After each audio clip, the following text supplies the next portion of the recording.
Los evangelios, en ninguno de ellos nos dice que Jesús naciese un 25 de diciembre. Nada. No lo pone. O sea que seguramente Jesús nació en el 7 a.C., en la primavera-verano de esta época. Esas serían más o menos las fechas. Si Jesús venía a traernos la luz frente a las tinieblas, tenía que nacer en torno al solsticio de invierno, que es justo lo que vemos, ¿no? Es el triunfo, es la victoria de la luz frente a la oscuridad, de la iluminación frente a lo profano, a la maldad, ¿no? Por eso, el atribuirle a Jesús esta fecha era clave. Hoy en día, cuando vemos las representaciones de la Virgen María con el niño Jesús y las comparamos con la ingente cantidad de estatuas que hay en Egipto de la diosa Isis con su hijo Horus, es que estás viendo a la Virgen María con el niño Jesús. Es exactamente lo mismo, ¿no?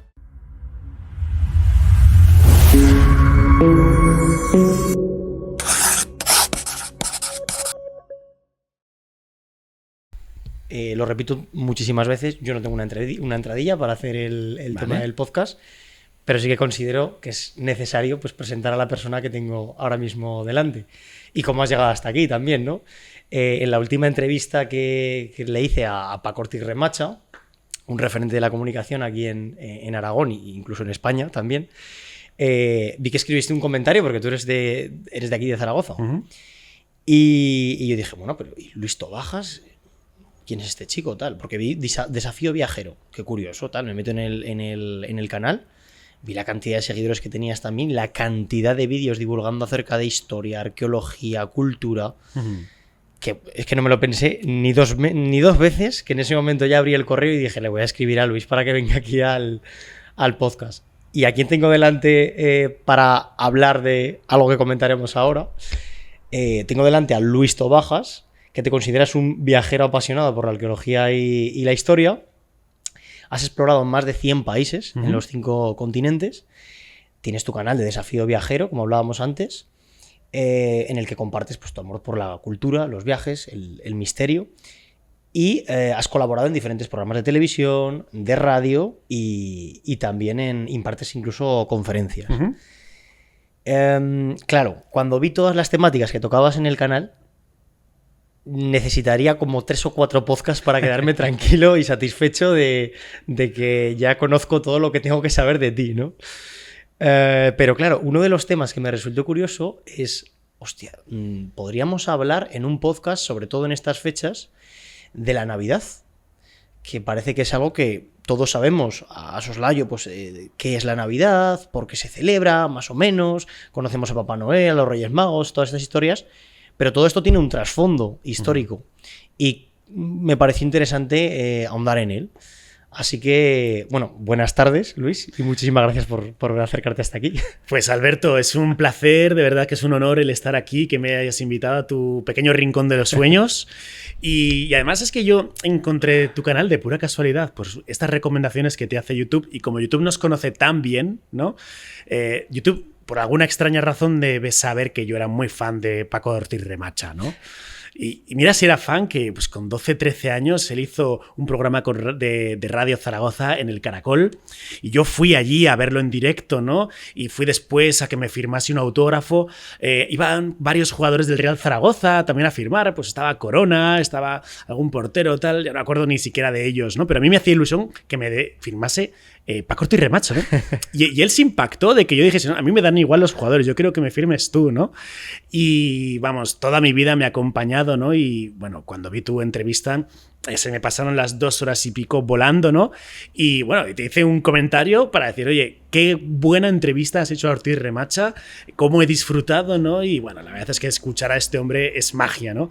Y que después te interesaras pues en Desafío Viajero y que me preguntaras y que encima me dieses la oportunidad de estar aquí contigo, ni me lo pensé y dije, oye, va a ser pura gloria el estar un ratito contigo en tu pequeño rincón de sueños. De hecho, ya lo hablamos esto, pero yo ya te quería secuestrar no solo para un podcast, sino para otro futuro podcast en el que podríamos hablar pues, de misterios, enigmas, culturas, otras culturas, porque al final has podido empaparte de diferentes culturas, has viajado muchísimo y yo es que necesitaba exprimir a una persona así que casi me ha venido al pelo. Genial. Y, hombre, antes de que entremos a hablar de todo este tema de la Navidad y demás, a mí me gustaría también pues, conocerte un poco y que la gente te conozca. En primer lugar, ¿en qué momento decides, oye, me voy a hacer mi primer viaje? Bueno, yo tardé mucho en viajar. Yo hasta los 18 años pues había cruzado la frontera de Francia porque mis padres tienen una casa en Jaca y bueno, pues quedaba muy cerca, ¿no? Pero hasta los 18 años tan apenas había salido de España, más allá de Francia, ¿no? Tuve un viaje de fin de curso a Roma en autobús desde Zaragoza, que figúrate tú, ¿no? La de horas de autobús que hay ahí. Hostia, hasta Roma te fuiste. Hasta Roma me fui en autobús, la primera vez, ¿no? Que conocí a Italia en mi vida.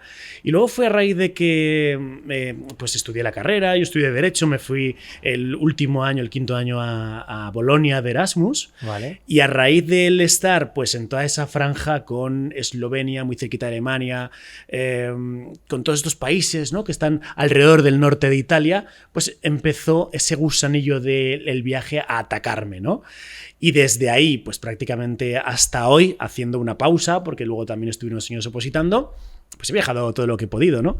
Entonces es mi pasión, es el motor de mi alma, ¿no? El conocer otras culturas, el mezclarme con personas que no tengan nada que ver conmigo, el conocer cómo es vivir en lugares recónditos, cómo es, por ejemplo, pues no sé, estar en Mongolia y ante una situación donde sabes que no hay booking, no hay hoteles, no hay nada, estás en mitad del desierto, pues qué hacer para dormir y cómo comunicarte con alguien con quien no tienes el mismo idioma, solo por gestos, y hacerle ver que quieres dormir con él y que te dé algo de cenar en mitad del desierto, ¿no? Y que no te vea como si fueras Aníbal Lecter a punto de comerte sus órganos, ¿no? Entonces, bueno, el tema de viajar ilustra, te enseña mucho y te da muchísima humildad, ¿no? Te hace ver que todos al final tenemos una forma de ver la vida muy provinciana, pues en nuestra casa, nuestra ciudad, nuestros amigos, ¿no?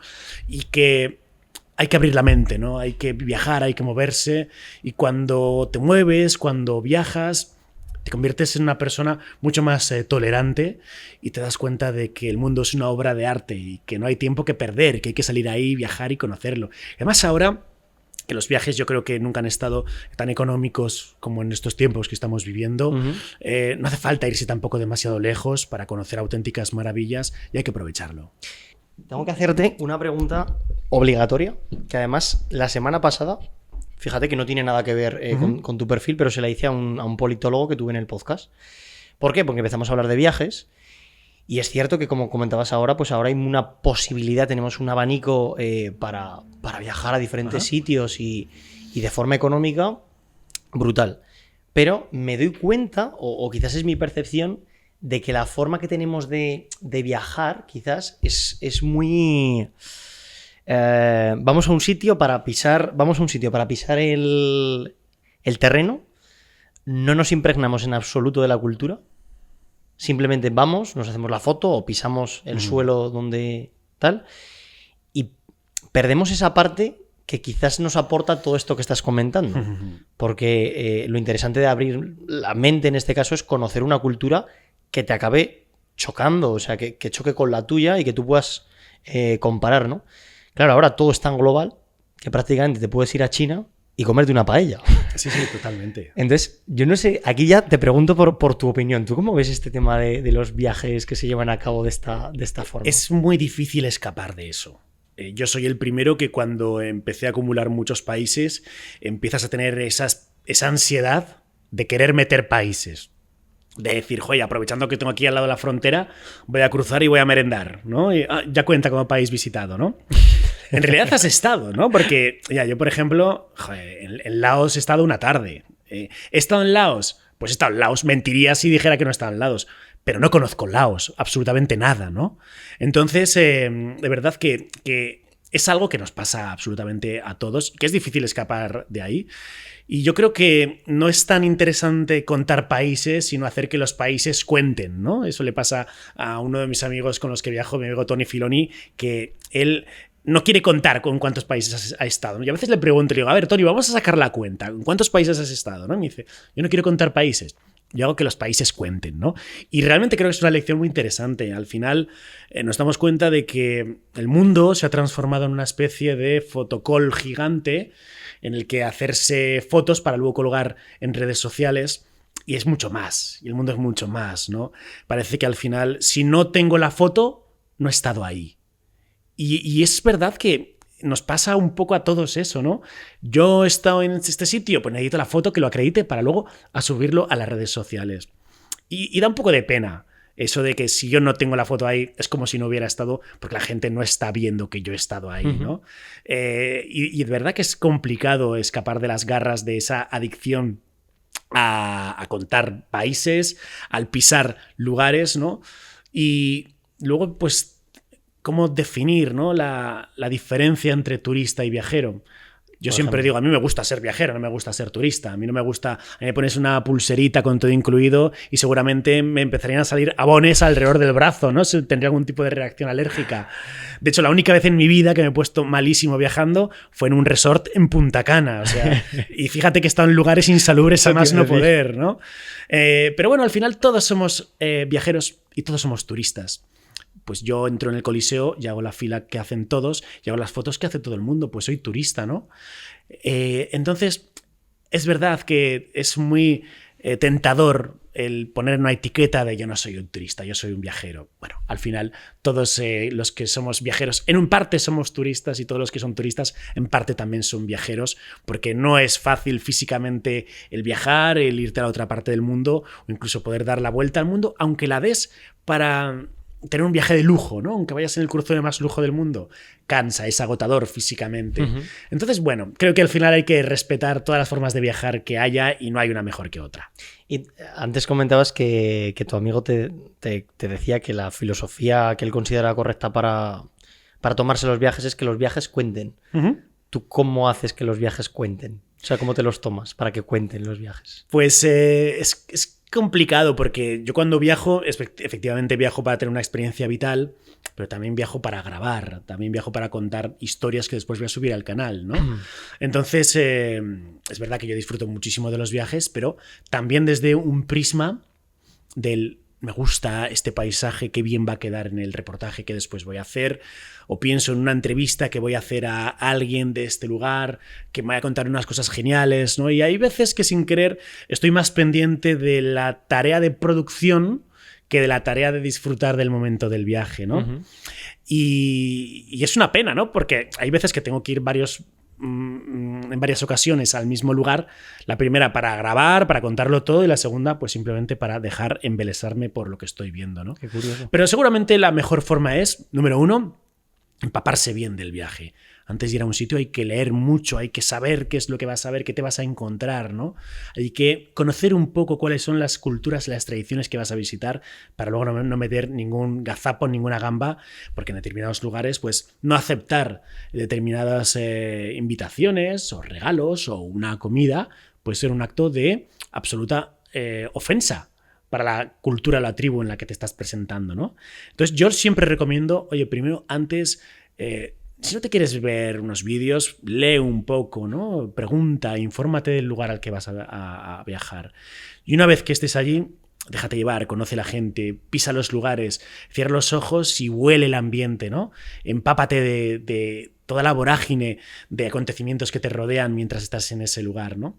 Y te das cuenta de que hay otros mundos, pero que están en este. ¿A ti te gusta llevar los viajes muy, muy planificados o eres más de...?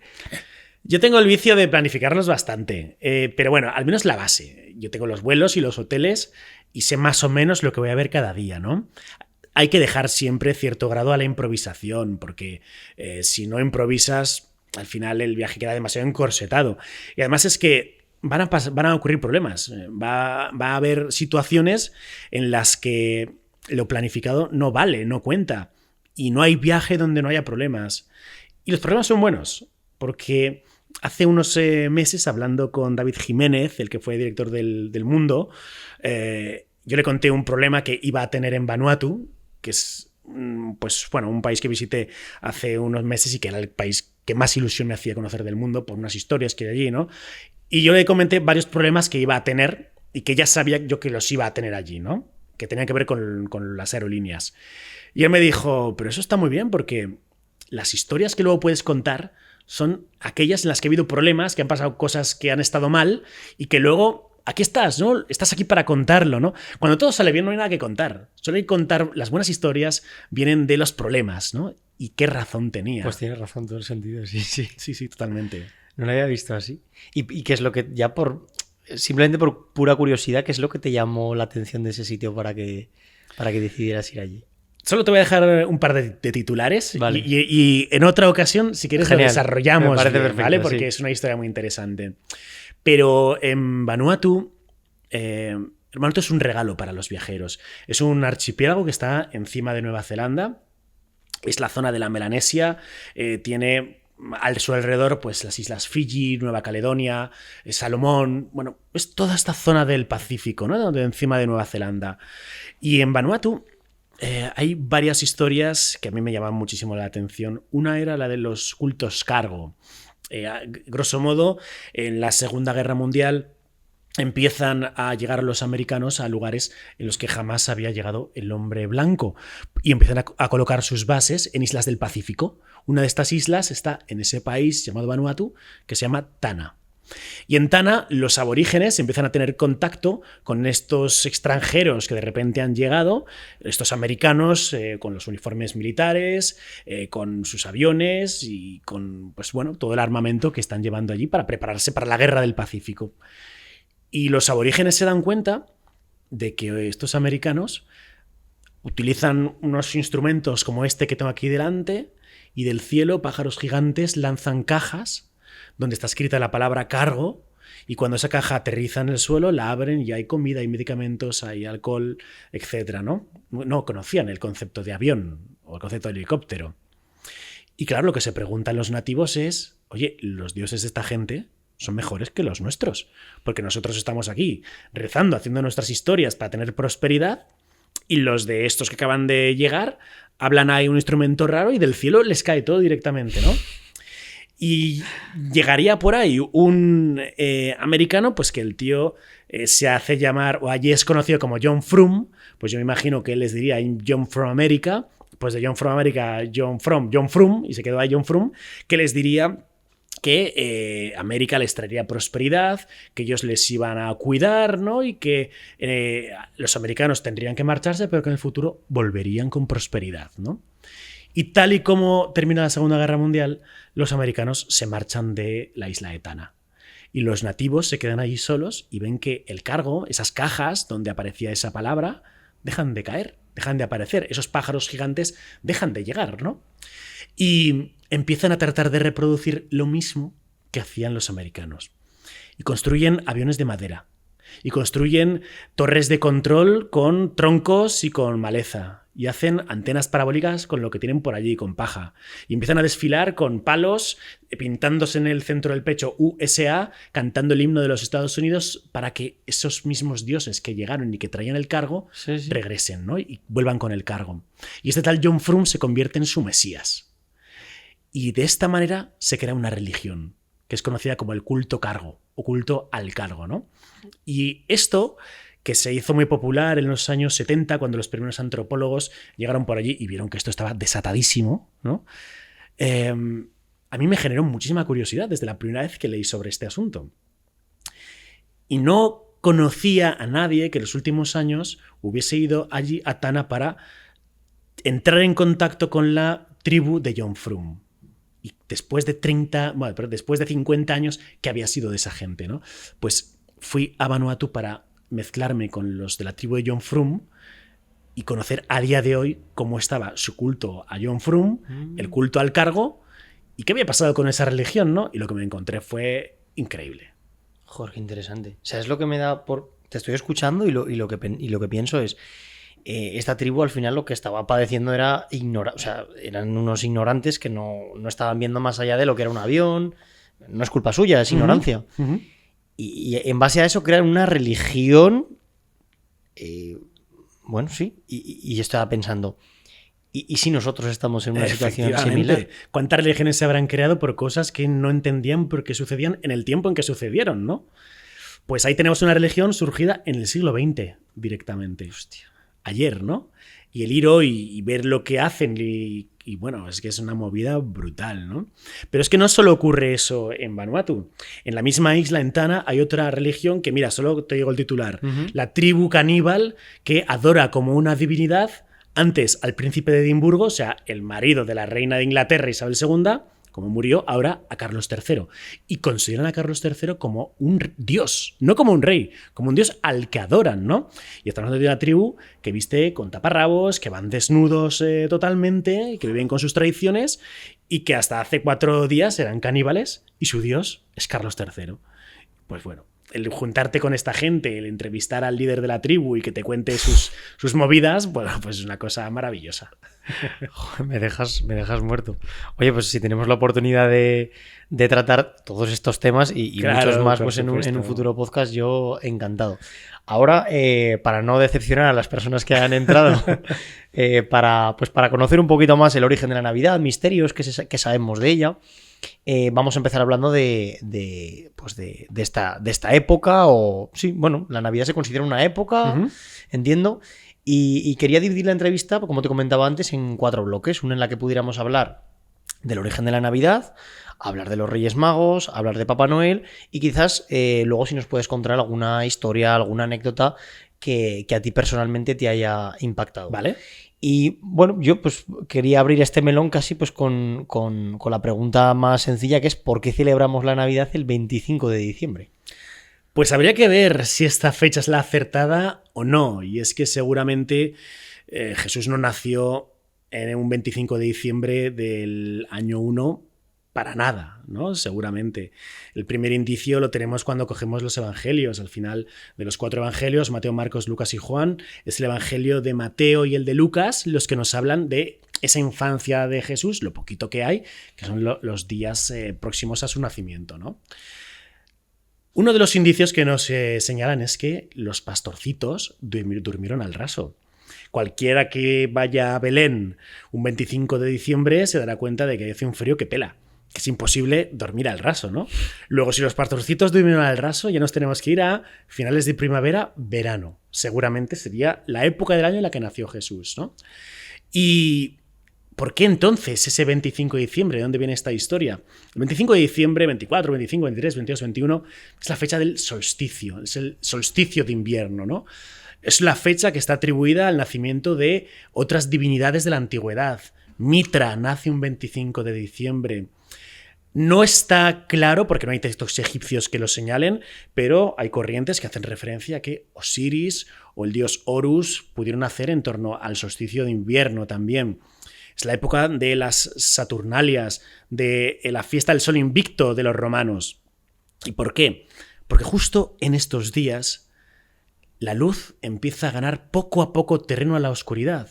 Los días se hacen más largos y las noches se hacen un poco más cortas. Entonces es el triunfo, es la victoria de la luz frente a la oscuridad, de la iluminación frente a lo profano, a la maldad, ¿no? Uh-huh.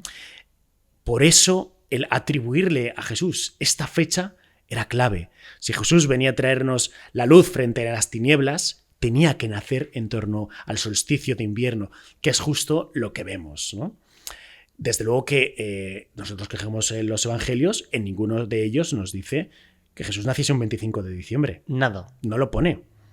Luego tenemos que pensar en que seguramente esto viene relacionado con la victoria del sol invicto, ¿no? De considerar a Jesús como una divinidad solar, de nacimiento, de calor, de luz, ¿no? Que no fue Jesús, desde luego, el primero, lo estamos viendo. Tampoco los egipcios fueron los primeros, cuando se hablan pues, de los dioses solares del antiguo Egipto, del propio Ra, relacionado con el sol, de Atón, ¿no? Pues para la cultura egipcia, Akenatón, ese faraón hereje que transforma el politeísmo egipcio en monoteísmo prácticamente en muy poco tiempo. Él acaba con todos los dioses del politeísmo egipcio y crea una sola divinidad, que es el sol, que es Atón. Ya tenemos una divinidad solar ahí, ¿no? Entonces, tampoco él fue el primero. Estamos hablando de que esto viene desde el principio de los tiempos, ¿no? Que el ser humano ha asociado la luz, el sol, a lo bueno, a lo próspero. Entonces, tenemos que pensar en por qué Jesús nace un 25 de diciembre. Por esto.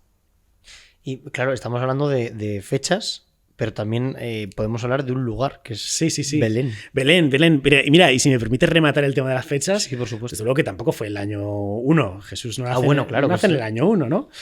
¿Por qué? ¿Por qué sabemos esto? Porque si Jesús nació en tiempo del rey Herodes el Grande, y sabemos que Herodes muere en el año 4 antes de Cristo, Jesús no pudo nacer en el año 1 si nació en la época del rey Herodes, ¿no? Entonces aquí se da la particularidad de que si Jesús nació en época de Herodes y Herodes murió en el 4 antes de Cristo, Jesús nació antes de Cristo, lo cual es una paradoja que ya solo esta frase nos llama mucho a la atención, como que Jesús nació antes de sí mismo. Bueno, pues Jesús nació antes de Cristo porque tuvo que nacer en época de Herodes, ¿no? Otra pista la encontramos con la matanza de los inocentes. Herodes, auspiciado por el comentario que le indican los Reyes Magos de que han venido a adorar al nuevo rey de Israel, al Mesías, él hace matar a todos los menores de 3 años.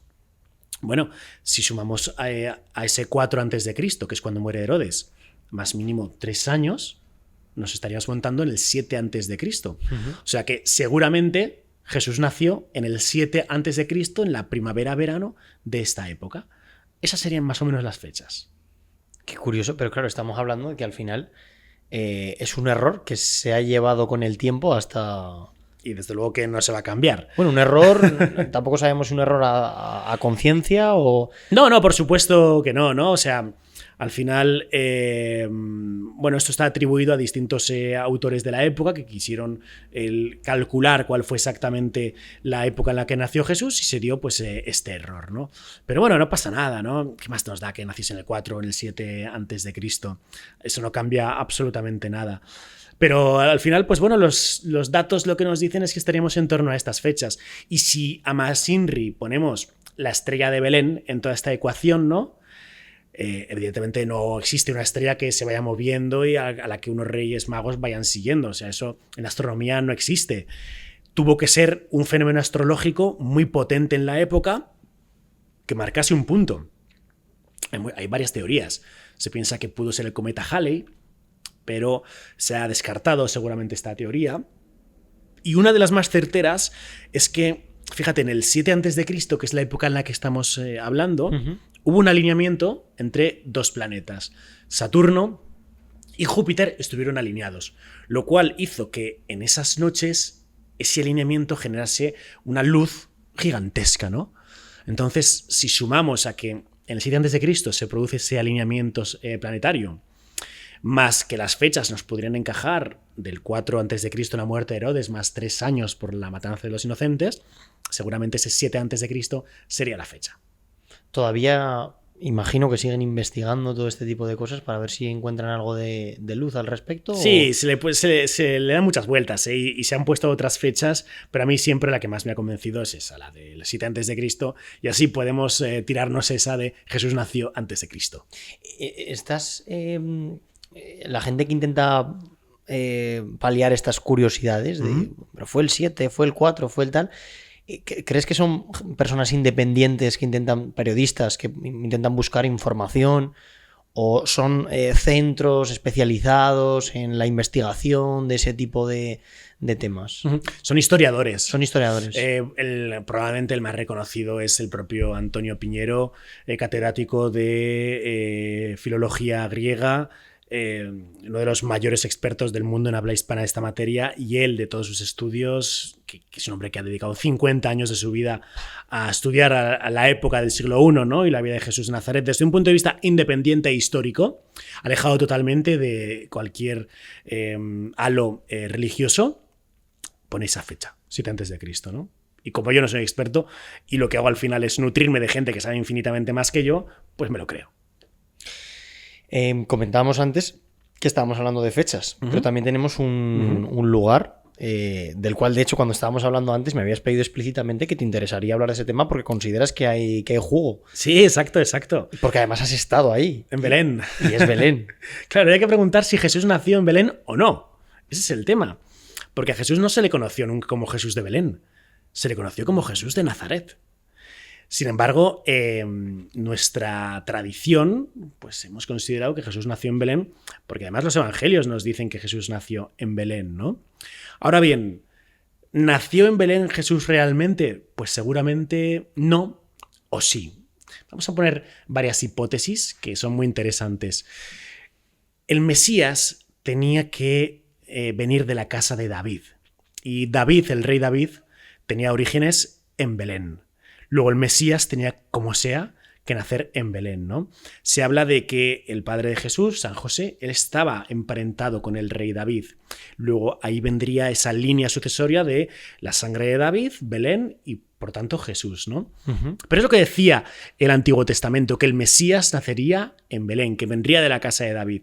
Luego, para dar esa conformidad a la pretensión mesiánica, pues si Jesús era el Mesías, Jesús tenía que nacer en Belén. Pero igual esto no es del todo cierto, porque hablamos de que a Jesús no le llamaban Jesús de Belén, ¿no? Le llamaban Jesús de Nazaret. Y sabemos que toda la infancia de Jesús se realiza en Nazaret. O sea, Jesús vivió toda su infancia en Nazaret y de hecho hoy en día cuando viajamos a Nazaret visitamos, por ejemplo, la iglesia de... ¿Cómo es? La iglesia de la Anunciación, la Basílica de la Anunciación, que es el lugar donde además pues hay una pequeña oquedad que indican que es la casa de la Virgen María, donde se le apareció el ángel Gabriel y le indicó que se iba a quedar encinta. Está la iglesia de San José. La iglesia de San José, que le llaman la carpintería de San José, muy cerquita a esta iglesia de la Anunciación. Es un lugar fascinante porque en los bajos de esa iglesia hay una mikvá o mekvá. Esto es una piscina de ritual judío. Los antiguos judíos se lavaban, hacían sus ablaciones en estas mikvés, donde pues se bañaban, se purificaban y luego pues realizaban sus rezos, ¿no? Esa mikvé que hay allí en la iglesia de San José es del siglo I. Es decir, que si Jesús vivió en Nazaret, obligatoriamente tuvo que realizar ese baño ritual en esa mikvé que hoy en día vemos y que está ahí, que podemos tocar, ¿no? Que la podemos ver con nuestros propios ojos. Entonces, seguramente Jesús nacería en Nazaret. O no, o igual nació en Belén. ¿Por qué te digo esto? Porque nosotros llamamos a Jesús de Nazaret seguramente por un problema de traducción. Y es que en las versiones antiguas de los evangelios se llama Jesús el Nazoreo. No Jesús de Nazaret, Jesús el Nazoreo. Los nazoreos fue un grupo de judíos que ellos vivían por la zona de Nazaret, ¿no? Y que tenían una serie de condiciones ritualísticas muy especiales. No se podían cortar el pelo, tenían que realizar pues ciertas abstinencias, tenían que pasar ciertos periodos de soledad, ¿no? Y esa especie de pongámoslo entre comillas, de secta, sean los nazoreos. Y seguramente Jesús fue uno de ellos, fue Jesús el Nazoreo. Luego eso no sería incompatible con que Jesús hubiese nacido en Belén, pero se le llamase Jesús el Nazoreo, que posteriormente, y por problemas de traducción, como en la Biblia se confunde el Nazoreo con Nazaret, se dijese de Nazaret. Y al final tenemos Jesús de Nazaret como si él hubiese nacido también en Nazaret, ¿no? Y de esta forma serían compatibles ambas versiones, que a él se le llamase Jesús el Nazoreo o Jesús de Nazaret, habiendo nacido realmente en Belén. Entonces podríamos tener, por tanto, esa compatibilidad y que Jesús realmente sí que hubiese nacido en Belén. Claro, pero podría haber sucedido también perfectamente lo que dices, que hubiese nacido en Belén, pero que luego, pues, yo qué sé, en su infancia, su adolescencia, pues la haya pasado y no habría ningún problema. En Nazaret. Sí, por supuesto. Por supuesto. Y de hecho, cuando estás en esa mikvá, hay un mosaico de Jesús que sale ahí con su padre en la carpintería, ¿no? Con unas herramientas. Y es muy fácil imaginar cómo serían esos primeros años de vida de Jesús en Nazaret, ¿no? Probablemente un joven Jesús se despertaría al alba con los primeros rayos de luz. Después de realizar sus ablaciones, él desayunaría unos dátiles, pan con miel, tal vez un poco de leche, abandonaría su casa. Y en el trayecto hacia Séforis, que seguramente es donde él trabajaría, él se iría encontrando con gente muy humilde, cazando pajarillos, gente pues tratando de coger algunas espigas del suelo, pobres. Él, después de realizar durante toda la jornada pues trabajos de albañilería, de carpintería en Séforis, regresaría en el atardecer de nuevo a Belén, volvería a encontrarse con todos esa gente pobre, esa gente humilde, y poco a poco en su corazón se iría forjando ese alma compasiva y caritativa que después veríamos, ¿no? Y es muy fácil imaginar todo esto cuando estás allí en la iglesia de San José junto a esa Betba y saber que seguro que Jesús se bañó ahí, en ese lugar que estás viendo. ¿Hay algún símil entre el bautismo, el típico bautismo que nos hacen de echarnos el agua y demás, el agua bendita, y esa, ¿cómo lo has llamado? Sí, las ablaciones, ¿no? Que practicaban los judíos. Bueno, los baños rituales. Sí, o sea, bueno, incluso con el bautismo católico. O sea, realmente estamos hablando que el proceso es mojarte con, efectivamente, ¿no? Sí. Está totalmente relacionado, ¿no? Por supuesto que vemos que es prácticamente lo que hace Jesús cuando es bautizado por Juan el Bautista en el río Jordán, con el gran problema que supuso para la Iglesia este hecho. Es decir, si Jesús se hace bautizar en el río Jordán por Juan el Bautista y con el bautismo lo que estamos haciendo es quitarnos el pecado original, si Jesús no tenía pecado original porque es el Hijo de Dios, ¿por qué se hace bautizar por Juan el Bautista? Esto fue un problema teológico para la iglesia de la época brutal, ¿no? Y no tiene una solución demasiado sencilla. Pues se ha querido decir, no, pues que Jesús lo que trata de mostrar con esto es pues la humildad que él tenía, y si el resto se bautiza, pues él también se hace bautizar, ¿no? Pero bueno, si tú eres Dios realmente y no tienes el pecado original, ¿por qué te haces bautizar realmente?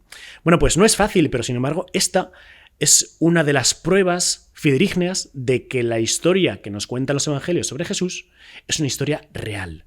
Porque si alguien se la hubiese inventado, jamás Jesús se habría bautizado por Juan el Bautista. Porque esto fue una losa que tuvo luego que ser levantada, que tuvo un peso gigantesca para las iglesias del cristianismo primitivo. ¿Qué relevancia le ves a la Basílica de la Natividad? Porque creo que hemos estado ahí comentando todo a su alrededor, pero no hemos llegado a hablar de ella. Bueno, pues vamos a entrar en la iglesia de la Natividad. En Belén, pues nos encontramos en la plaza principal. En las fechas navideñas se coloca pues un árbol de Navidad gigantesco, y al acceder a la iglesia de la Natividad accedemos por una puerta muy pequeñita, tenemos que entrar agachados. No pensemos que tiene unos portones como cualquier iglesia cristiana poderosa, ¿no? Es casi como si entrases por una puerta secreta, pero es la única que hay. Entonces, ¿Se sabe el motivo, Luis? Sí, se sabe el motivo. Antes era mucho más grande, pero los caballeros medievales entraban con el caballo directamente, ¿no? Así que para evitar esto, pues dijeron así, vamos a hacer la mitad vamos a colocar toda la argamasa y ladrillos hasta la mitad, ¿no? Para que cuando entres, no solo entres en el caballo, obviamente, sino que hagas una genuflexión al entrar y entres con una señal de respeto. Entonces entramos agachados, porque si no nos daríamos en la cabeza, pero muy agachados, ¿eh? No nos pensemos que simplemente pues algo así de no me doy en la cabeza. Hay que agacharse realmente para poder entrar en la Basílica de la Natividad. Y cuando entramos en esta, observamos un lugar pues complicado. Un lugar complicado porque la mayoría de las iglesias cristianas de Tierra Santa están gestionadas por distintas escisiones cristianas, ¿no? Por ejemplo, esta está dividida en tres partes. Una parte la gestionan los griegos ortodoxos, otra parte la gestionan los cristianos armenios y otra parte la gestionan los católicos, ¿no? Pues los griegos ortodoxos gestionan la parte inicial de la basílica, lo primero que vamos a ver, y bueno, está que se cae a cachos, o sea, está muy, muy, muy mal mantenida, ¿no? La zona cenital, que es justo esa, que es en la cual se desciende por unas escaleritas al lugar donde estaría pues, el pesebre o la cuna en sí, está todo ahí, pues está casi que se cae, está muy mal mantenida. Sin embargo, cuando abandonamos este lugar y nos dirigimos a la parte de la iglesia de Natividad gestionada por los católicos, está toda impoluta, limpia, los suelos de mármol donde te puedes ver reflejado, ¿no? Unos bancos de madera brutales, nada que ver, a pesar de que estás en la misma iglesia, ¿no? Y cuando desciendes a la parte importante de la iglesia de la Natividad, ¿no? Esta zona de los griegos ortodoxos, pasas unas escaleritas alumbradas pues por... Yo antes decía que era una bombillita, pues una bombilla como las de cuando te cambias de casa y está la bombilla puesta, ¿no? Que yo pensaba, pero qué cutre es esta gente, ¿no? Que tiene una bombilla ahí para alumbrar tal vez el que podría ser el lugar más sagrado de Tierra Santa, donde nació Jesús realmente, ¿no? Luego viendo los vídeos, digo, bueno, no es una bombilla, es una lámpara con forma de bombilla. Pero bueno, es horrible. Entonces desciendes por unas pequeñas escaleras y directamente a mano derecha te encuentras con una oquedad que tiene forma de chimenea y ahí abajo hay una estrella de 14 puntas. Bueno, pues ese es el lugar donde se marca, donde se encontraría la cuna en la que fue depositado el niño Jesús, ¿no?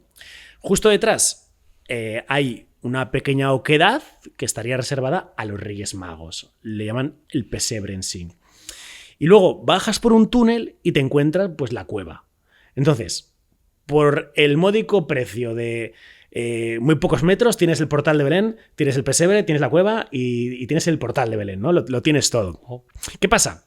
Que si coges los textos evangélicos una vez más, te das cuenta de que no es todo tan fácil. Es decir, nosotros hoy en día en nuestro Belén pues ponemos un pesebre, ¿no?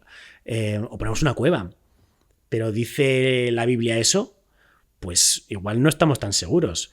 El evangelista Mateo lo que nos dice es que los Reyes Magos llegan a una casa. Y te lo voy a leer literalmente, ¿no?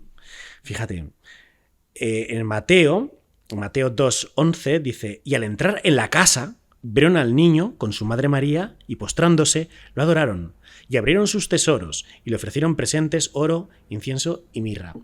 Pero es que luego el evangelista Lucas, él nos habla de un pesebre, de que inicialmente María da luz en un pesebre. En esta época los pesebres se consideraban también pues como establos, lugares donde habría animales. Las cuevas solían estar dirigidos a esta función, ¿no? Luego, interpretar que el pesebre estaba dentro de una cueva, bueno, podría ser, ¿no? Pero ¿es la iglesia de la Natividad realmente el lugar donde nació Jesús? Pues seguramente no. La culpable de toda esta historia la tiene una mujer que a mí me fascina. Es la patrona de la arqueología. Es una mujer que se llama Santa Elena. Santa Elena es la madre de Constantino. El emperador Constantino es aquel que en el siglo IV él tiene una visión en la batalla del Ponte Milvio, antes de comenzar la batalla, donde él observa en el cielo una cruz y una voz que le dice: con este signo vencerás. Entonces él se da cuenta de que con el signo de la cruz va a conseguir vencer y transforma al pagano Imperio Romano en cristiano. Y es el que cristianiza al Imperio Romano, ¿no? Aunque él seguramente jamás fue cristiano, fue un tema político y punto, ¿no? Pero es la historia que nos ha llegado. Y su madre, Santa Elena, se haría cristiana igual que él, que Constantino. El caso es que una madre, Santa Elena, pues ya octogenaria, inició con una comitiva de romanos un viaje a Tierra Santa para tratar de localizar, estamos en el siglo IV, los lugares por los que anduvo un hombre llamado Jesús. Y bueno, hizo una labor de investigación bestial, ¿no? Gracias a Santa Elena hoy tenemos el lugar donde está el Santo Sepulcro. Pues la iglesia del Santo Sepulcro, donde encontramos el Calvario, ¿no? Donde fue crucificado Jesús, el sepulcro donde resucitó. Esto lo localiza por sus investigaciones Santa Elena. Y de eso sí que tenemos certeza de que la ubicación era esa. Pues seguramente tampoco. Pero Santa Elena es la que hizo por que este lugar fuera considerado como tal, ¿no? Para que te hagas una idea, esta mujer lo hizo de la siguiente forma. Ella, en donde hoy está la iglesia del Santo Sepulcro en Jerusalén, vio pues que había pues unas cuevas y tal, ¿no? Oye, y encontró 3 cruces. La lanza de Longinos y unos clavos y la corona de espinas. O sea, está claro, ¿no? Todo esto tuvo que ser de Jesús, que aquí lo guardarían los antiguos cristianos. Pero claro, hay 3 cruces. La de Jesús y la de los 2 ladrones, ¿no? La de Dimas y Casteas. Pues Santa Elena dice: a ver, ¿y cómo sabemos cuál es la de Jesús? Ah, está claro, fácil. Pusieron a un tullido, algunos dicen, aunque a un muerto, lo que es que me parece muy exagerado, en cada una de las cruces, oye, y en una de ellas se recuperó, milagro, pues esta es la cruz de Jesús, está claro, ¿no? Bueno, y así se estableció la iglesia del Santo Sepulcro de Jerusalén. Y ella, pues por sus investigaciones, por las averiguaciones que hizo, ella determinó que la iglesia de Natividad de Belén, que antiguamente allí había un templo dedicado al dios Adonis, ese era el lugar donde nació Jesús. Y, oye, lo identificó como este sitio, pues este es el sitio, ¿no? Pero es que además hay otro personaje que se mezcla en esta historia, que es San Jerónimo. que es otro de los personajes coetáneo a Santa Elena, que también identifica la iglesia de la Natividad o ese templo de Adonis como el lugar donde nació Jesús, ¿no?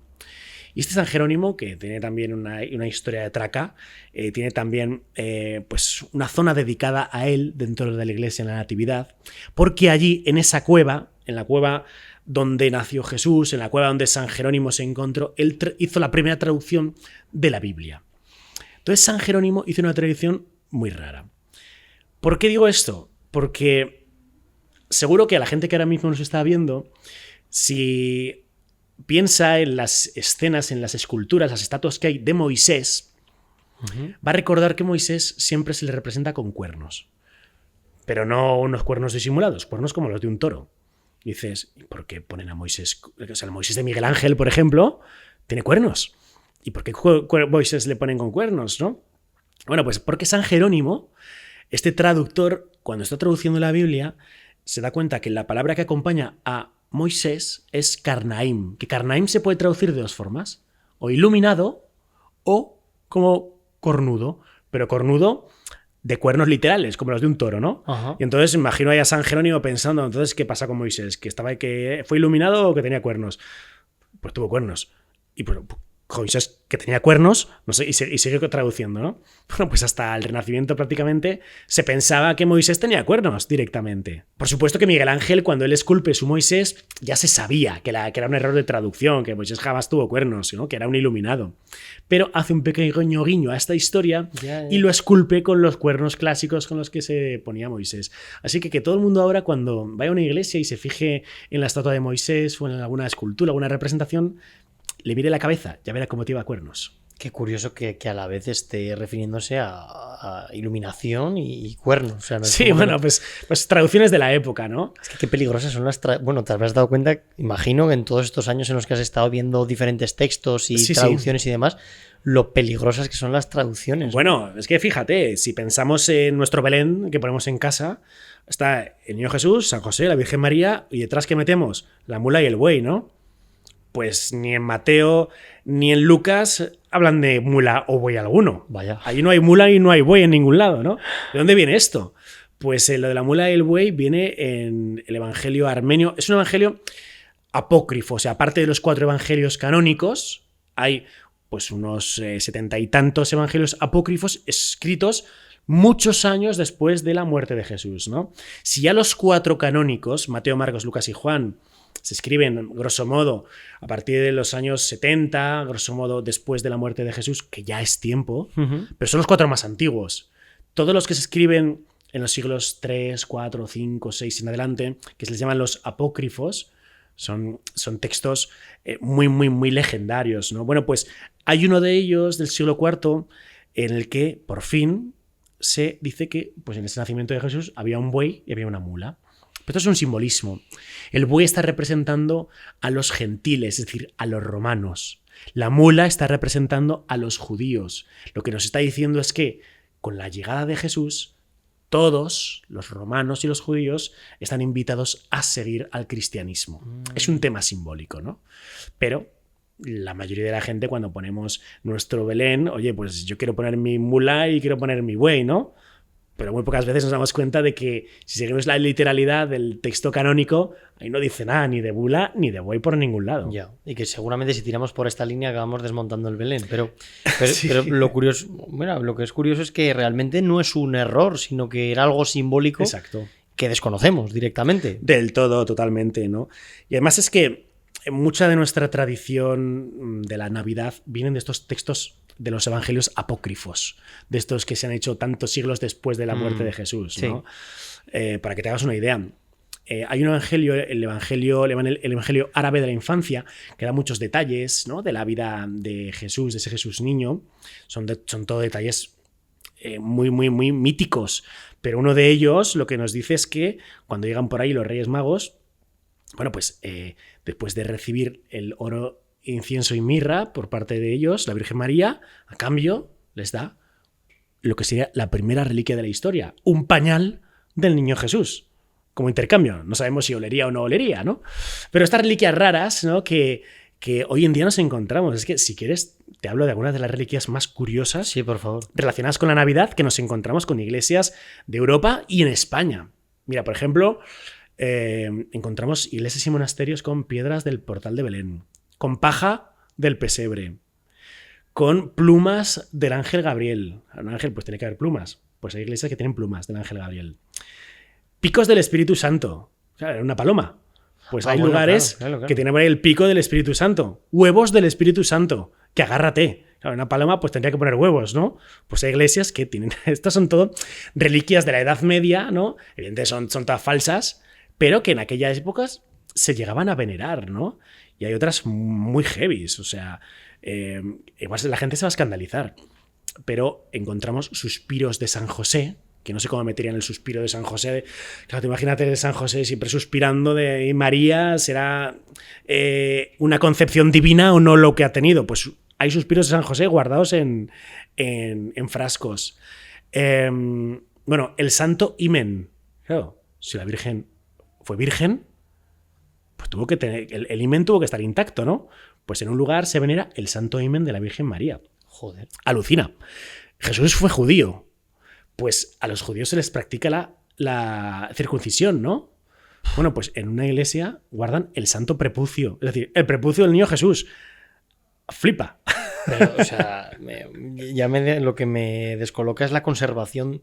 O sea, vale, vamos a dar por hecho de que, bueno, se considera una reliquia, pero ¿en qué momento entra la conservación de, no? Bueno, ya es algo tradicional, ¿no? Barbas de San José, pues hay por todos lados. El leche de la Virgen María, pues anda que no hay leche de la Virgen María en iglesias custodiadas, joder, ¿no? Y te estoy hablando solo de las de la Navidad, que si hablamos de reliquias de la Pasión, bueno, pues eso nos da para otra historia, ¿no? Pero mira, para que te hagas una idea, a mí, mira, otra de las curiosas de la Navidad, en España tenemos un monasterio en el que te encuentras con un cofre en cuyo interior hay huesos de varios de los pastorcitos del portal de Belén. Que esto ya es para caerse. Claro, esto fue pues un cruzado, ¿no? Que en la Edad Media de las cruzadas pues llegaría a Belén, pues no sé si encontraría algunos huesos de a saber qué, ¿no? Y dijo, yo me los llevo a mi pueblo y, oye, yo los encontré en Belén, pues de los pastorcitos, ¿no? Y se veneran como los huesos de los pastorcitos del portal de Belén, que me parece que es una historia maravillosa. Madre mía. O sea, ¿qué es lo que se pretendía con las reliquias? Bueno, en general. Pues sobre todo obtener donaciones. Si yo tengo en mi iglesia un pañal del niño Jesús y tú vienes a rezar y evidentemente vas a hacer algún tipo de generosa donativo y le rezas el pañal y tal, pues estamos hablando de que es un negocio y que luego encima se compraban y se vendían. Era algo muy jugoso para la época, ¿no? Entonces, bueno, pues ese fue el juego de las reliquias.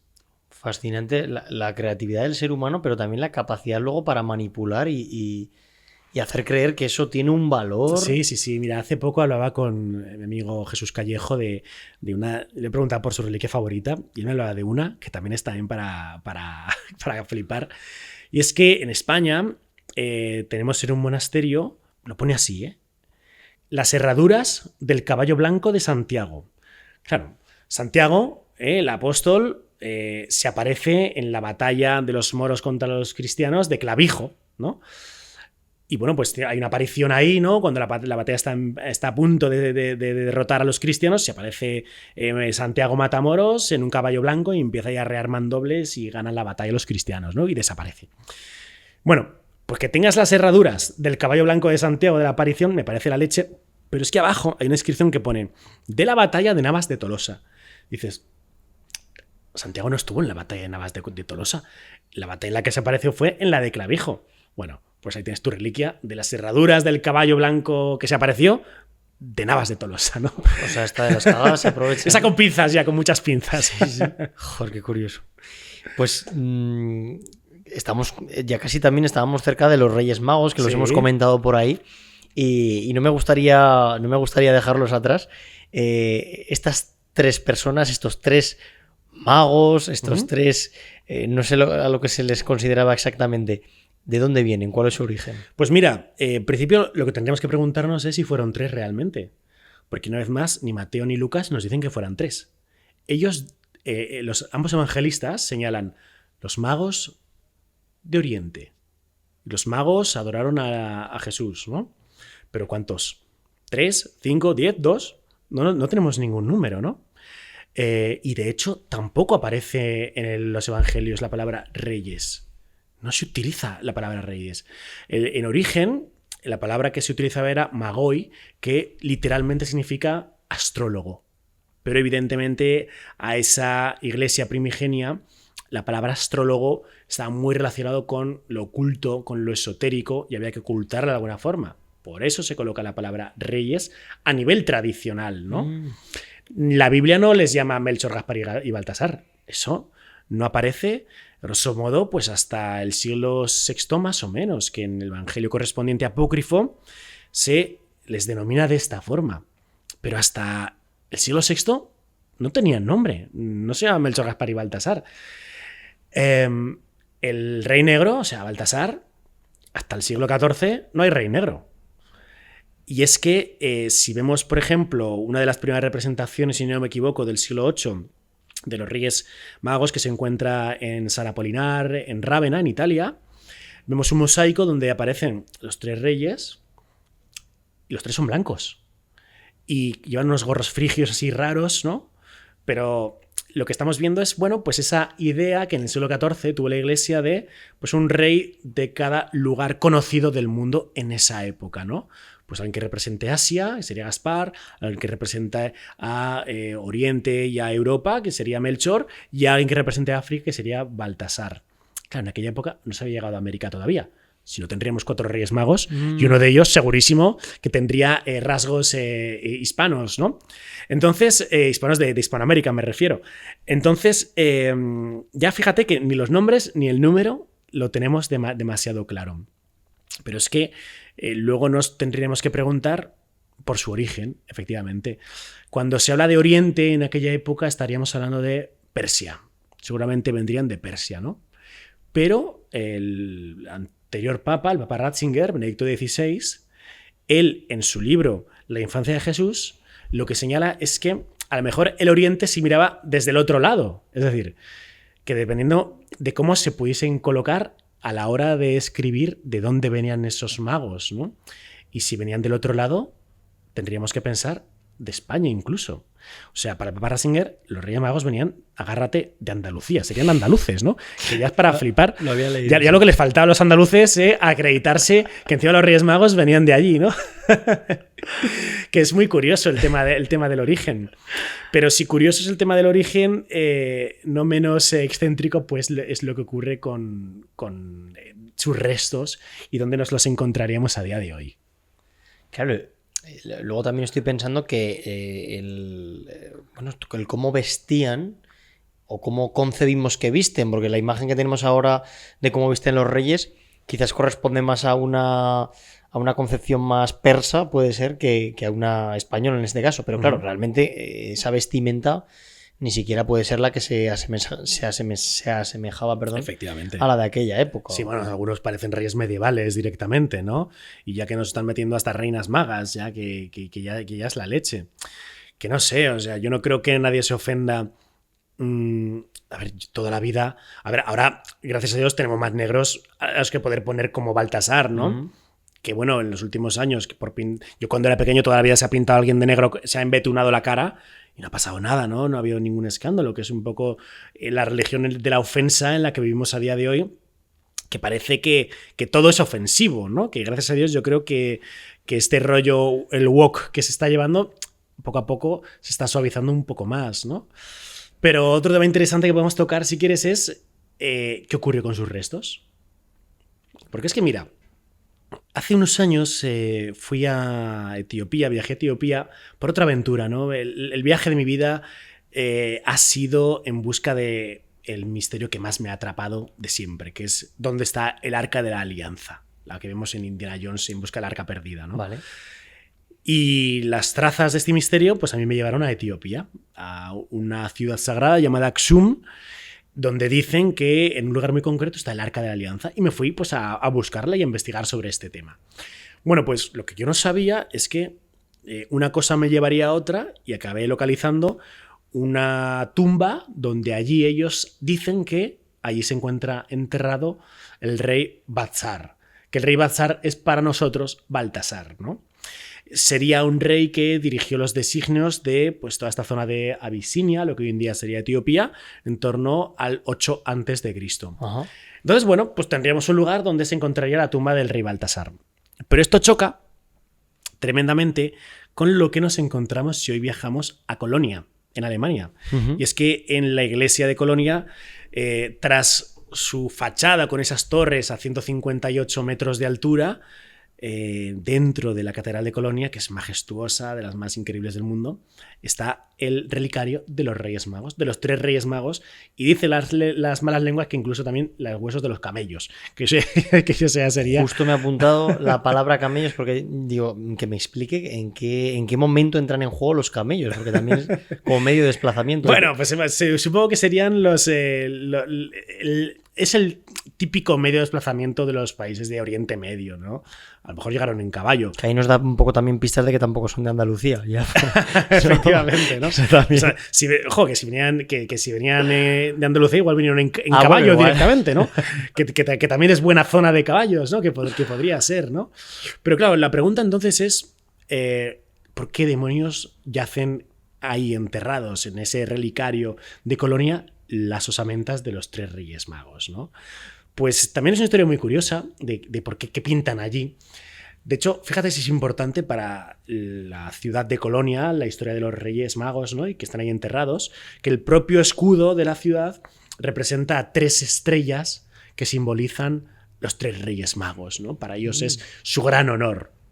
Y es que la tradición lo que nos indica es que, una vez más, Santa Elena, ¿no? Nuestra arqueóloga favorita, no solo descubrió los santos lugares en Tierra Santa, sino que ella también hace un viaje al centro de África, a toda la zona del este, donde está Abisinia, donde está, por tanto, Etiopía. Y ella consigue visitar pues, el palacio de la reina de Saba, ¿no? Que hoy también lo tenemos en esa ciudad, en Aksum, y allí, no me preguntes cómo, pero también encuentra los huesos de los Reyes Magos. Y dice, hostia, te acaba de encontrar un súper tesoro, ¿no? Y se los lleva a Constantinopla, donde se encontraba su hijo Constantino, ¿no? El emperador romano, el que cristianiza al imperio romano. Bueno, pues en Constantinopla, que se encontrarían muchísimos años, o sea, más o menos hasta el año 1148. Ahí estarían los huesos de los Reyes Magos, Constantinopla, la actual Estambul. Bueno, pues en esa época, en 1148, se va a rendir pleitesía, a dotar de un poder diferente y superior a un obispo de la época llamado San Estorgio, y el emperador de la época, que es el emperador Manuel, pues a este obispo no solo le va a dar sus condecoraciones oportunas, sino que le va a regalar, le va a donar este relicario con los huesos de los Reyes Magos. Entonces San Eustorgio, él dice, bueno, ¿y ahora dónde me los llevo? Bueno, pues aquí hay 2 vertientes, ¿no? Hay 2 historias. Una, la que nos dice es que a San Eustorgio, pues en esa caminata que empieza a realizar, se le aparece ni más ni menos que la estrella de Belén y que le lleva hasta Milán, donde guardaría los huesos de los Reyes Magos. Hasta Milán, perdón. Exacto, hasta Milán, en Italia. Y otra historia, lo que nos cuenta es que San Eustorgio pues, estaba llevando ese relicario en un carro tirado por bueyes y en un momento de la travesía, pues por la noche aparece por ahí un lobo. El lobo se come a uno de los bueyes, ¿no? Pero bueno, San Eustorgio, que era muy espabilado, de alguna forma hace que el lobo se tranquilice, le somete y le pone el yugo al lobo, ¿no? Así que entre el lobo y el otro buey, pues mira, por providencia divina acaban en Milán, ¿no? Donde estarían, pues no muchos años, hasta el año, grosso modo, pues yo creo que es en torno al 1164, 65, 67, por esta época se produce la invasión en Milán del emperador del Imperio Sacro, el Imperio Sacro Romano, ¿no? Y el emperador Federico Barbarroja va a arrasar Milán totalmente y se va a llevar ese relicario a pues lo que sería su cenit, ¿no? Del imperio cristiano sacro-romano, ¿no? Que sería en Alemania, y de esta forma acabaría en Colonia. Y por eso a día de hoy en la Catedral de Colonia tenemos ese relicario de los huesos de los Reyes Magos. Que en el siglo XIX lo abrieron para ver qué había ahí dentro realmente. Sí. Y parece ser que hubo osamentas de 3 personas, de un hombre relativamente joven, otro más adulto y otro anciano. Podría encajar. Obviamente nada nos dicen de las razas, ¿no? Pero bueno, los alemanes se quedan muy contentos porque ahí hay 3 cuerpos y con permiso de los etíopes, que ellos siguen diciendo que Baltasar lo tienen ellos, bueno, siempre podríamos decir, oye, que a lo mejor no fueron 3, ¿no? Que la Biblia no nos dice el número. Todos contentos entonces. Demasiados supuestos también, en relación a este tema. No, me refiero porque, por ejemplo, ahora me decías que los etíopes consideran que son ellos los que tienen aún... A Baltasar, exactamente. ¿Y por qué tienen esa convicción? Bueno, pues porque en el siglo VIII a.C. reinó un tal Baltasar en toda esta zona de Etiopía. Ah, vale, vale. Y que hablan de que este Baltasar, además, en los años posteriores a la muerte de Jesús, él hablaba de Jesús, ¿no? Y trató de evangelizar a Etiopía. Pues dicen, bueno, pues está claro, Baltasar, si el reino desde el siglo VIII y fue coetáneo a la época de Jesús, pues se parece mucho a Baltasar, ¿no? Y había un rey negro, está claro, pues era nuestro. Y ahí que tienes su tumba donde poder pues arrodillarte ante el sepulcro de Baltasar, un lugar extremadísimamente humilde. No te pienses que hay una iglesia, no hay nada. Es una oquedaza en el suelo, un túnel en absoluta oscuridad y al final pues llegas ahí a ver una tumba que dicen que es la del rey Baltasar. ¿Y qué me dices de los regalos que se supone que recibió, en este caso cuando Jesús nació, el oro, incienso y la mirra? ¿Qué se sabe de esto? Sí, pues mira... el oro haría referencia... Es verdad que sí que los evangelios nos dicen que hubo 3 regalos. Perdona, Luis, que además quería hacerte un matiz. Hablábamos antes de la mula y el buey como algo simbólico. ¿Podrían ser también los reyes como concepto algo simbólico? Pues podría ser porque si lo piensas, los regalos son 3. Luego de ahí el hecho de que puedan ser 3 reyes, ¿no? Oro, haciendo referencia a la realeza. Es un regalo al rey, al nuevo rey de Israel, que sería Jesús. El incienso hace alusión a la sacralidad, a lo religioso. Entramos en una iglesia y encontramos incienso, ¿no? Luego a la divinidad. Y la mirra hace alusión a la muerte, ya que los cadáveres de los fallecidos pues eran cubiertos en parte con mirra, ¿no? Se les colocaban pues distintas sustancias, una de ellas era la mirra. De alguna forma estaban profetizando que la redención de Jesús o la redención de los pecados de la humanidad vendrían con la muerte de Jesús, ¿no? Luego los 3 regalos son muy simbólicos. Pero es que si pensamos en cuando antes hablábamos, ¿no?, de otras culturas de las que ha bebido el cristianismo, por ejemplo, para determinar el momento del nacimiento de Jesús, hoy en día viajamos a Egipto en el crucero típico que hacemos todos por el Nilo y descendemos del barco en el templo de Fu, en el templo dedicado a Horus, templo tolemaico, previo por tanto a la época de Jesús, en el Mamisim, que es un lugar que se haya apartado del templo, es un lugar decorado de representaciones de Horus como si fuese un bebé siendo amamantado por su madre Isis, ¿no? Bueno, pues en la parte de atrás de ese recinto del Mamisim, agárrate con la escena. Vemos a 4 personajes que son semidioses, cada uno con un regalo, ante una escena donde vemos a la diosa Isis sentada y en su regazo a Horus. Pues los regalos son oro, incienso, mirra y un libro. Es decir, es que estamos viendo la imagen de los Reyes Magos, pero bastante tiempo atrás, antes del nacimiento de Jesús, ¿no? Y lo tenemos hoy. Pero aquí estamos dándole protagonismo también a un cuarto. Sí, exactamente. Es también un libro sagrado, un texto sagrado para los antiguos egipcios, ¿no? Que en nuestra cultura judeocristiana pues no ha trascendido el tema del libro, que podría haber sido, ¿no? No se colocó. Pero es cierto que nos encontramos con esto, ¿no? Y es que los paralelismos que hay entre la cultura egipcia y el cristianismo son abrumadores. Evidentemente, una religión, por ejemplo, efervescente como en aquella época, pues como en los siglos 1, 2, 3, 4 era el cristianismo, para acercarse a otras religiones como por ejemplo los egipcios, era bueno que hiciesen ver a los futuros adeptos que tenían nexos en común. Mira, a nuestro Dios, a Jesús, se le dieron los mismos regalos que a Horus, por ejemplo. Hoy en día, cuando vemos las representaciones de la Virgen María con el Niño Jesús y las comparamos con la ingente cantidad de estatuas que hay en Egipto de la diosa Isis con su hijo Horus, es que estás viendo a la Virgen María con el Niño Jesús. Es exactamente lo mismo, ¿no?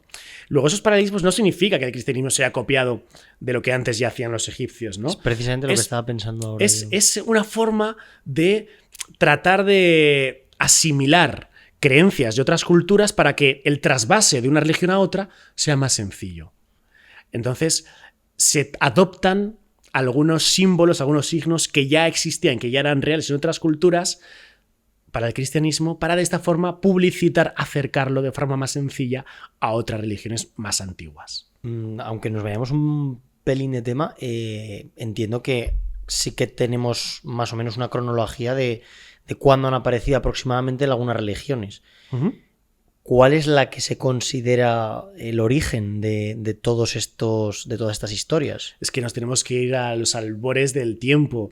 Es que desde el momento en que los chamanes, ¿no?, se iban a las cuevas y comenzaban a pintar, no en la propia cueva, no en el lugar más amplio de la cueva para que tú vieses lo bonito que eran los bisontes, ¿no?, sino en el lugar más extremo de la cueva, en la oquedad más íntima, donde tenían que pintar casi contorsionándose, ¿no?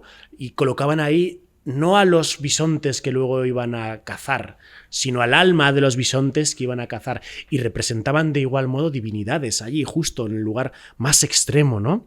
Lo que estamos viendo es que hoy, por ejemplo, vamos a la neocueva de Altamira y la réplica que hay de las cuevas de Altamira en Santander, ¿no?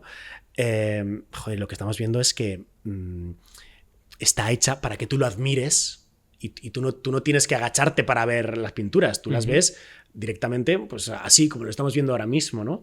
Pero no se hizo de esta forma. La religión es algo que existe desde los albores del tiempo, desde el principio de los principios, ¿no? Cuando el ser humano se empieza a preguntar qué son las estrellas, ¿no? O a dónde van los muertos, o esos muertos después irán hacia las estrellas. La religión es algo que viene desde el principio de los principios, ¿no? Entonces, no podemos caer en la tentación de decir, pues mira, los primeros fueron los egipcios, o los griegos, o los sumerios, ¿no?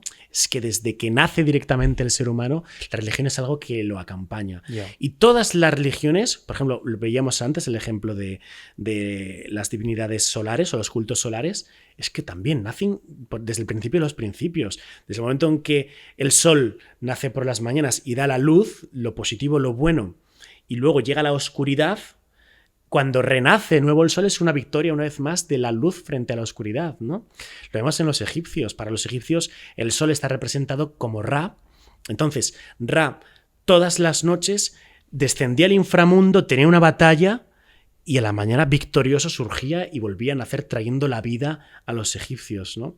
Entonces la religión, el sol, las divinidades es algo que está unido al ser humano desde que existimos. Vamos a hablar también de un personaje emblemático en la Navidad, que voy a nombrarlo como San Nicolás, bueno, Nicolás de Bari, y mucha gente estará diciendo, pero ¿de quién está hablando? Y este personaje ha trascendido hacia lo que hoy conocemos como Papá Noel, y que actualmente lo vestimos de rojo, con barba, con un físico contundente. ¿Cuál es el origen de este personaje? Bueno, pues San Nicolás fue un hombre del siglo IV que él fue muy famoso porque venía de una familia acaudalada y él recibió su herencia y en lugar de disfrutarla, pues la donó a los pobres, ¿no? Y entonces se hablan de pues, muchas historias de caridad sobre él, ¿no? De cómo una joven quería casarse pero no tenía dinero para la dote del matrimonio y San Nicolás consiguió el dinero y se lo regaló y tal, ¿no? Entonces, bueno, pues es una persona que está muy asociada desde el principio de los tiempos a la caridad. Parece ser que estas acciones las solía hacer por la época en la que nos encontramos ahora mismo, en Navidad, ¿no? Y tiempo después ya se transformó pues, en Santa Claus, en Papá Noel, en el abuelo de la nieve para la cultura rusa, ucraniana, etcétera, ¿no? Y en un principio se dice que los solían representar de verde, hasta que llegó la marca Coca-Cola y en una famosísima campaña publicitaria donde le pintó con sus propios colores, pues hizo que, oye, la gente vio a Papá Noel ya de rojo y blanco. Sin querer estamos reproduciendo los colores de Coca-Cola, ¿no? Yeah. Pero bueno, pues son esas cosas que tiene la tradición y que nos ha revestido de esos colores y esa cultura tan bonita a la figura de Papá Noel, ¿no? ¿Tú eres más de Reyes o de Papá Noel, Alberto? Hostia, a mí si me preguntas, yo te diría que quizás de Papá Noel. Es que sí, es que no tiene sentido lo de los Reyes, ¿no? Pasan todas las Navidades y no puedes jugar hasta el último día, ¿no? Sí. Eso nunca lo entendí muy bien. Sabes que creo que te he contestado inconscientemente por esa misma razón, Hombre, pero no lo había pensado, es verdad. Sí, yo también siempre he sido muy de Papá Noel, ¿no? Así que, bueno, pues es una historia tierna.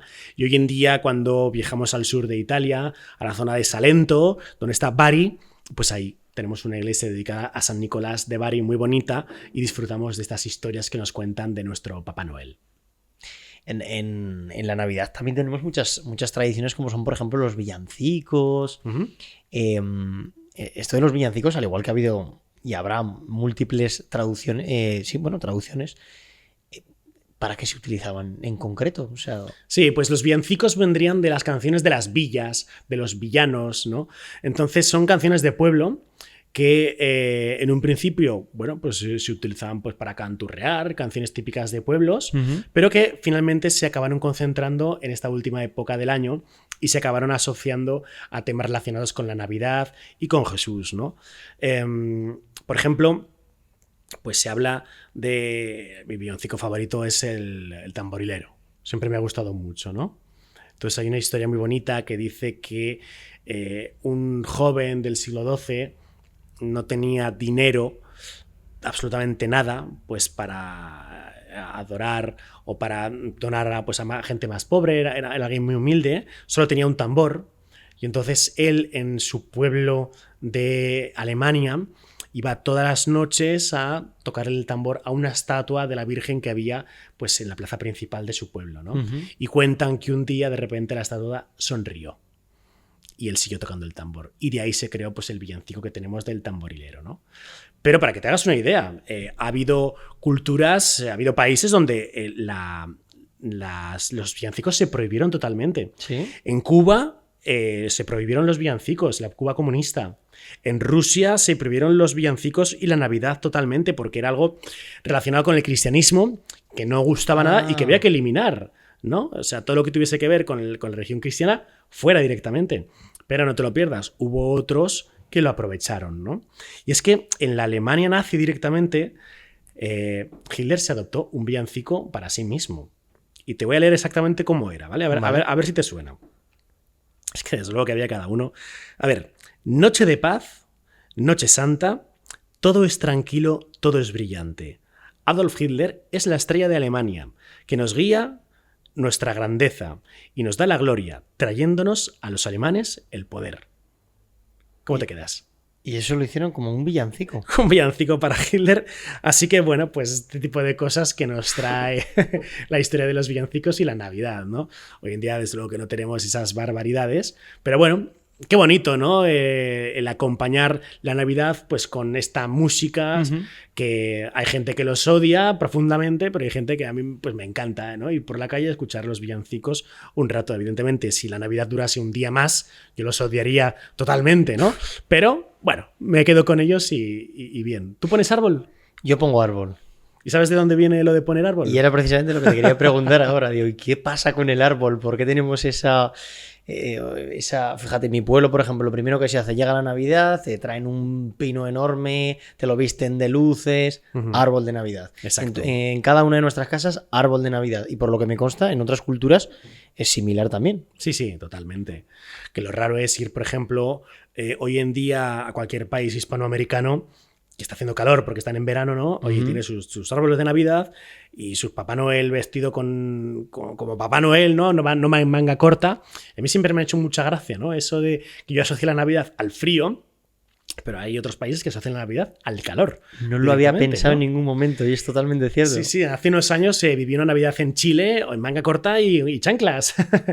Qué rarísimo. Eso sí, todos los belenes con nieve artificial, ¿no? Y bueno, pues con todos los avalorios típicos navideños que vemos, ¿no? Bueno, pues lo del árbol es muy curioso Porque estamos hablando de una historia del siglo VIII. En el siglo VIII hubo un obispo, un hombre llamado San Bonifacio, que vivía en Inglaterra. Entonces él decidió hacer un viaje a la Germania de la época, nuestra Alemania, y se dio cuenta de que allí había mucho pagano suelto, que hacían sus rituales de dar la bienvenida al solsticio y decapitaban y hacían sacrificios en robles, pues de gente directamente, ¿no? Y él en una de estas pues pegó un grito, cogió una de las hachas que estaban usando pues, los germanos del momento y la lanzó fuera, ¿no? Y dijo, se acabó. Basta de sacrificios, basta de hacer estas cosas que hacéis aquí para el solsticio. Y se dirigió a un abeto que se encontraba por allí y empezó a colocar sobre el abeto manzanas y debajo de este velas. Entonces, las manzanas simbolizaban el pecado original, la manzana famosa de Eva, y las velas, la luz de Jesucristo, ¿no? Hoy hemos cambiado las velas por las lucecitas que ponemos en torno al árbol y hemos transformado las manzanas en las bolas. Pero lo que estamos una vez más es simbolizando todo esto, ¿no? Bueno, pues en toda esta zona, en torno a los abetos, solía crecer una seta, la manita muscaria, la típica seta azul y roja, ¿no? Con puntitos, perdón, azul y roja, blanca y roja, ¿no? Que vemos muchas veces de las películas, sí, ¿no? Tipiquísima, seta alucinógena.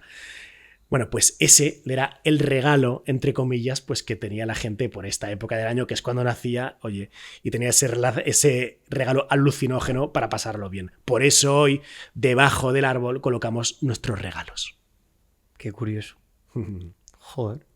Ahí quería aclarar, hay muchísimos temas en los que podríamos ahondar muchísimo más. Por ejemplo, a nivel de los Reyes Magos, comentábamos antes que tú tenías un vídeo en el cual quieres reeditar incluso porque le puedes sacar mucha más chicha. Yo aquí lo que pretendo es un poco también que te conozcan, hablar de estos temas, pero si queréis profundizar, pues si quieren profundizar, yo recomiendo que se pasen por tu canal, porque es ahí donde te da tiempo a reposar la información, a buscarla con tranquilidad, a ordenarla y será probablemente más interesante.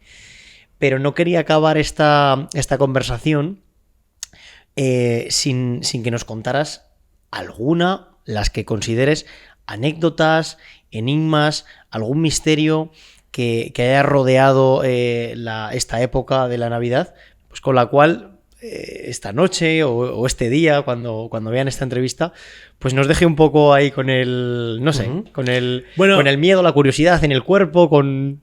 Yo creo, Alberto, que podemos contar una historia de misterio y una de esperanza. Me parece perfecto. Entonces, si nos vamos a una historia de misterio, podemos irnos al año 1895, nos encontramos en Inglaterra, en un pequeño pueblo. Allí vive una familia, los Greenwood, y viven pues, en una mansión de época añeja, con muebles de hace muchísimos años, ¿no? A ellos casi se les cae encima la casa, demasiado grande, demasiado antigua. El caso es que deciden pasar la última Navidad allí. Y los Greenwood colocan pues, un antiguo árbol que solían poner sus ancestros.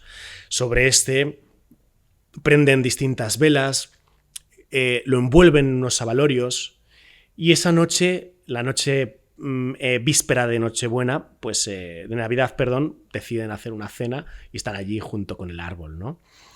Bueno, pues había rumores y ellos se querían marchar de esta casa porque los sirvientes decían que había apariciones, que sentían presencias, que había algo no del todo normal por allí.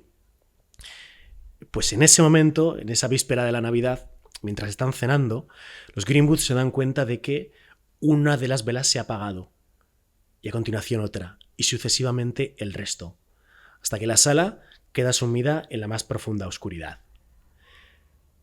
De repente se escuchan ciertos susurros y una especie de brisa que hace que el árbol empiece a moverse, que sus hojas empiecen a bailar, ¿no? Y entre la oscuridad aparece una entidad. Surge una especie de hombre alto, delgado, totalmente oscuro, totalmente negro, y les empieza a decir que quiénes son ellos y cómo han osado a encender velas. Ellos les dicen que son los antiguos y los actuales propietarios de la casa, que quién es él, ¿no? Y él les dice que hace 100 años, el día de Navidad, alguien le prometió amor eterno, pero en realidad le propinó la muerte. Y que quedó maldito a aparecerse todos los días de Navidad junto a ese viejo árbol. Así que en ese preciso instante, la familia de los Greenwood cogieron la estrella que estaba sobre encima del árbol, que brillaba muchísimo, se la dieron al abuelo y el abuelo se la ofreció a esa entidad, que poco a poco empezó a desaparecer y se escuchó un último sonido, una última palabra que fue algo así como gracias. De repente todas las luces se encendieron de nuevo y a la mañana siguiente la casa parecía otra, ese halo de antigüedad, añejo que tenía la casa había desaparecido, se respiraba la alegría, el árbol estaba incluso más verde y todas las velas brillaban. Y es que gracias a esa estrella, que al final es la gran protagonista de la Navidad, la estrella encontró la luz y la vida. Qué bueno. Eres un gran orador, Luis. La verdad que estoy escuchándote, se me ha puesto la piel de gallina 3 veces. Te estaba escuchando, sí, qué maravilla. Pues esta es nuestra historia de misterio de las Navidades de hoy. ¿Y tienes una que nos puedas contar, como decías, más esperanzado? Bueno, mira, tenemos una bonita historia de esperanza. Esto ocurrió el día de Nochebuena del año 1914. Era la primera Nochebuena de la Primera Guerra Mundial. Es una historia real y le llaman la tregua de Navidad. Te puedes imaginar, la mañana anterior los ingleses habían estado disparando contra los alemanes. Habían muerto por parte de ambos bandos ingentes cantidades de personas, ¿no? Pero llegó la Nochebuena. Entonces, pues cada uno de los bandos en su trinchera empezó a cenar, empezó a beber, a estar tranquilos, ¿no? De repente los ingleses empiezan a entonar un cántico. Están cantando Noche de Paz. Y como si fuese un coro improvisado, ellos escuchan que al otro lado de la trinchera, los alemanes, el alemán, están entonando el mismo villancico, Noche de Paz. De repente, desde la trinchera alemán, uno de los alemanes se levanta con un objeto. Los ingleses desde la oscuridad y la distancia no pueden ver muy bien qué es lo que está aportando, qué es lo que está trayendo el alemán, pero enseguida lo ven. Está trayendo un árbol, un pequeño improvisado árbol de Navidad. De repente los ingleses se acercan a él y distintos alemanes salen de su trinchera y se acercan hacia los ingleses. Se dan la mano y empiezan a compartir lo que tenían: tabaco, whisky, se ríen entre ellos, preparan un pequeño campo y juegan un partido de fútbol. Hacen un partido de fútbol los mismos que unas horas antes estaban matando, ¿no?